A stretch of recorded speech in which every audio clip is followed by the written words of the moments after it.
తాకట్లో ఉన్న మీ బంగారాన్ని విడిపించి ఆ రోజు ఆన్లైన్ రేటుకి కొంటాం. Sharma gold company. నమస్కారం, వెల్కమ్ టు సుమన్ టీవీ. నేను గీతాంజలి. ప్రస్తుతం మనతో పాటు శ్రీ శ్రీ శ్రీ ఆనంద శివకామేశ్వరి సన్నిధానం పీఠాధిపతులు, అమ్మవారి ఉపాసకురాలు శ్రీ శ్రీ శివకామేశ్వరి ఆనందమయ్య అమ్మ ఉన్నారు. మాతాజీతో మాట్లాడదాం.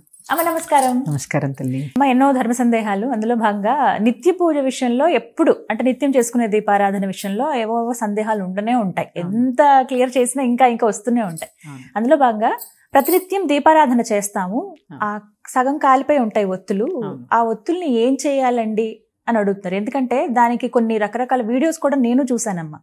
ఒక వారం రోజులైతే ఆ ఒత్తులన్నీ తీసుకొచ్చి ఒక పెద్ద దీపంగా కర్పూరం వేసి లవంగాలు వేసి దీపంగా వెలిగించి ఇంట్లో ధూపంలాగా వేయటము, అదొకటి గమనించాను నేను. అలాగే మొత్తం పూర్తిగా అయిపోయిన తర్వాత విభూతిలాగా ఏదైతే వస్తుందో బయటికి వెళ్ళినప్పుడు అది విభూతిగా ధరించండి, మీరు బొట్టుగా పెట్టుకోండి, పిల్లలకి దిష్టి తగిలితే పెట్టండి అని ఇలా రకరకాలుగా చూసున్నాను.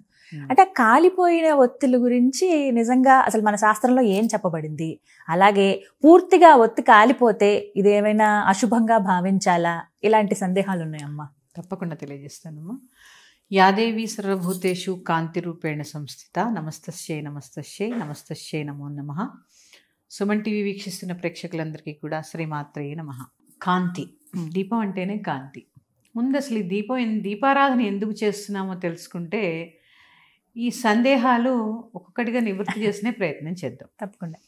మొదటగా ప్రతి ఇంటిలో అగ్నిహోత్ర కార్యం చేయడం అనేది మన పూర్వీకుల నుంచి వస్తున్న అలవాటు. అవి రాను రాను రాను రాను తగ్గిపోతూ వస్తున్నాయి.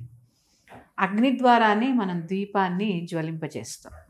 సో అది కూడా ఒకలాంటి అగ్నిహోత్ర కార్యము, పరమ పుణ్యమైనటువంటి కార్యము. ఇక భగవంతుడికి దీపారాధన. భానుమండల మధ్యస్థ భైరవి భగమాలి. భానుమండలాలు ఎన్ని ఉన్నాయమ్మా? 12. 12 మంది సూర్య మండలాలు. ఒక సూర్యుడు కాదు, మధ్యన ఉంటుంది అమ్మవారు. భగవంతుడు అనుకోండి, నేను అమ్మవారు అంటాను, మీరు భగవంతుడు అనుకోండి. ఇంత ప్రకాశించేటటువంటి భగవత్ స్వరూపానికి దీపం అవసరమా? ఫస్ట్ మనకి మనం వేసుకోవాల్సిన ప్రశ్న. ఎందుకంటే ఆవిడే, ఇప్పుడే చెప్పాను, యాదేవి సర్వభూతేషు కాంతి రూపేణ సంస్థిత. కాంతి కూడా ఆవిడే కదా, ఆ కాంతిలోనే ఆవిడుంది. ఇంత వెలుగుతో ఉండేటటువంటి అమ్మకి మనం ఒక దీపాన్ని వెలిగిస్తుంటే ఆ కాంతితోనే ఆవిడ ఉంటారా అని మనం ప్రశ్న వేసుకుంటే మనకి సమాధానంగా రావాల్సింది ఏంటి తెలుసా అమ్మా? ఆ దీపారాధన భగవంతుడికి కాదు, మన రక్షకి, మన ఇంటి యొక్క రక్షకి. పూర్వము దీపారాధన లేని ఇంట్లో భోజనం కూడా చేయకూడదని నియమం. అలాగే 3 రోజులు ఏ ఇంట్లో అయితే దీపారాధన చేయరో ఆ ఇంట్లో దుష్టశక్తులు ప్రవేశిస్తాయి. ఆ 3 రోజులు కూడా ఎందుకు? 3-4 రోజులు స్త్రీకి ఏదైనా బహిష్టు దోషం ఉన్నప్పుడు పెట్టలేకపోతే ఆ 4 రోజులు వదిలేసి 5వ రోజు నుంచి చక్కగా శుద్ధి చేసుకొని దీపారాధన చేసుకోమని మన ధర్మం చెప్తోంది. ఇవి దీపారాధనలోని ధర్మాలు. ఇక మీరు అడిగిన ప్రశ్న, దీపం ఒత్తి పూర్తిగా కాలిపోతే శుభమా అశుభమా? ఇప్పుడే చెప్పాను, దీపము భగవంతుడికి కాదు, మన జ్ఞానానికి సంకేతము, మన ఇంటి చైతన్యానికి సంకేతం. ఏమీ కాదు అశుభం. ఎందుకంటే ఆ రోజు ఆ ఒత్తి మనం వేసేటప్పుడు ఎలాంటి నూనె వేసాము, ఏ యాంగిల్లో ఆ ఒత్తిని నిలబెట్టాము, ఎంత ఎక్కువగా ఆ జ్వాల వస్తోంది, ఇవన్నీ పరిగణలోకి తీసుకుంటే అసలు అశుభం అనే మాటకే తావు ఉండదు. దీపమే శుభం. ఇప్పుడే చెప్పాను, దీపం లేనింటే భోజనమే చేయకూడదంటే దీపం పూర్తిగా కాలిపోతే శుభమా అశుభమా? అన్నీ తప్పమ్మా. అసలు భగవంతుడి విషయంలో అశుభాలే ఉండవు. ఎందుకంటే సర్వశుభాల్ని ప్రసాదించేవాడు కాబట్టే భగవంతుడు అన్నారు. అలాగే దీపం బాగా ఎక్కువగా మండిపోతున్నా, ఎక్కువగా వెలుగుతూ ఉన్నా కూడా అది అశుభం అని అంటారు. అంటే ఇక్కడ ఎలా అంటే అమ్మా, చెప్తున్నాను కదా, మనం ఏ యాంగిల్లో వెలిగించాము, ఎంత పైకి పెట్టాము, మరి అదే దీపం ఇంకో రోజు ఎందుకు మామూలుగా మండుతుంది అంటే మనం పెట్టే విధానంలో కూడా కొంత మార్పు ఉంటుంది. అలాగే చేసే పత్తి కొంత లావుగా ఉండొచ్చు, ఒత్తులు ఒక్కోసారి సన్నగా ఉండొచ్చు, ఇవన్నీ ఉంటాయి. ఇప్పుడు నేను అదే చెప్తున్నాను, భక్తి స్థానంలో భయాన్ని నింపకండి. భక్తే, భయం ఉన్న చోట భక్తి ఉండదు, భయభక్తులు ఉండాలి, కానీ భక్తి ఉన్న చోట భయాన్ని కొన్ని విషయాల్లో నింపకూడదు. పూర్తిగా ఒత్తి కాలిపోయినంత మాత్రాన ఎట్లాంటి అశుభము ఉండదు.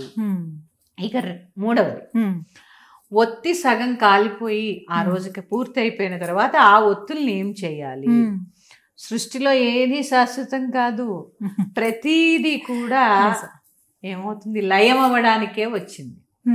ఈ రోజు పువ్వు పూసింది, రేపటికి ఉంటుందా? లయం అయిపోతుంది. ఎక్కడ లయం అయిపోతుంది? అది వాడిపోయి రాలిపోయి కింద పడి భూమిలో కలిసిపోతుంది, మట్టిలో కలిసిపోతుంది. ఇది కూడా అంతే.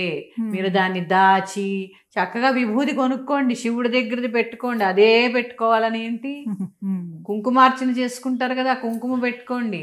కాలిన ఒత్తులన్నీ జాగ్రత్త చేసి పెట్టుకోవాల్సినంత పని ఏమీ లేదు. తీసేసి పనికిరావమ్మా. నిర్మాల్యం ఎప్పుడు పనికిరాదు. అంటే ఇంట్లో ధూపం వేయడానికి కూడా పనికిరాదు. అవన్నీ ధూపాలు వేయడానికి చాలా ఉన్నాయి ప్రక్రియలు. ఇది చక్కగా ఎవరు తొక్కని స్థలంలో వేసేసిన మొక్క మొదట్లో ఏమవుతుంది? భూమిలో కలిసిపోతుంది, మట్టిలో. ఎందుకంటే లయం అయిపోతుంది. అందుకే లయకారకుడెవడు? శివయ్య. అందుకే శ్మశానంలో ఏం పెడతారమ్మా? శివయ్య బొమ్మ పెడతాడు. అంటే మనం చనిపోయిన తర్వాత కూడా మనల్ని అక్కున చేర్చుకునే అంతటి మనసు కలిగిన వాడు శివుడు. అందుకని మనం ఏ నిర్మాల్యం వేసినా భూమిలో కలిసిపోతుంది. ఎందుకంటే శివుడు అంటే పంచభూత స్వరూపుడు, పంచభూతాల్లోనూ నిండి ఉన్నవాడు. అందుకని అక్కర్లేని ఆలోచనలు, అక్కర్లేని భయాలు నింపుకోకుండా ఏ రోజు ఆ రోజు ఎవరు తొక్కని ప్రదేశంలో వేసుకోండి, మట్టిలో కలిసిపోతాయి. శుభంగా పొద్దున్నే శుభ్రం చేసుకోండి. ఇంకోటి కూడా చెప్పాలమ్మా, రాత్రి శుభ్రం చేసుకోవాలా, పొద్దున్న శుభ్రం చేసుకోవాలి. మీకు ఎప్పుడు వీలుంటే అప్పుడు శుభ్రం చేసుకో. శుభ్రం అనేది ముఖ్యం అంటారు అంతే. అలా మరి నూనె పడిపోతూ జిడ్డు పడిపోతూ ఉండకుండా, బద్ధకించకుండా ఎప్పటిదప్పుడు చక్కగా శుభ్రం చేసుకొని భయం లేకుండా ధైర్యంగా భక్తితో పూజ చేసుకోండి. ఎలాగో దీపారాధన గురించి వచ్చింది కాబట్టి ఎన్ని ప్రమిదలు పెట్టాలనేది కూడా చాలా మంది అడిగేటువంటి సందేహం అమ్మా. నిత్య పూజలో రోజు దీపారాధన చేస్తామండి, 2 కుందులు పెడుతూ ఉంటారు, అలా ఒకటే కుందు పెడుతూ ఉంటారు.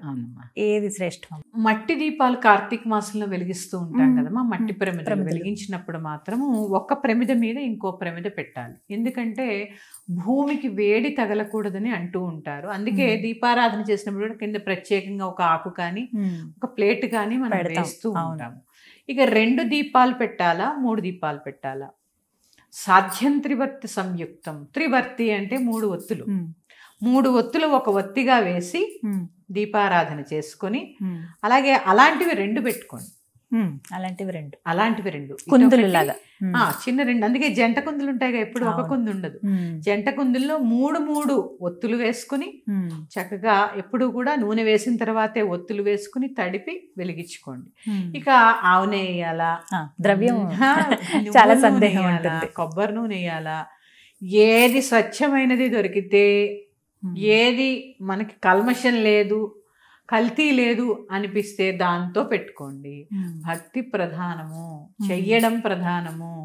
ఇవి 2 గుర్తు పెట్టుకోండి. అందుకని చెప్తున్నాను కదమ్మా, ఎక్కువ ఉంటాయమ్మా. అంటే అగ్గిపుల్లతో కూడా డైరెక్ట్ గా అలా వెలిగించకండి, అగరబత్తితో వెలిగించాలి. అగరబత్తికి చివరన కొద్దిగా వత్తిలాగా పత్తిని పెట్టి అలా వెలిగించండి అని కూడా నేను చూసాను. కొంతమంది ఏకహారతి లాగా ఏకవత్తి తయారు చేసుకుంటారు, అది కూడా మనకు దొరుకుతున్నాయి. ఏకవత్తితోనే దీపారాధన చేస్తారు. ఇది నియమం అమ్మా. అంటే అగ్గిపెట్టి అసలు పూర్వకాలం ఎక్కడ ఉండేదమ్మా? ఈ 2 రాళ్ళు పెట్టి కదా అగ్గి పుట్టించింది.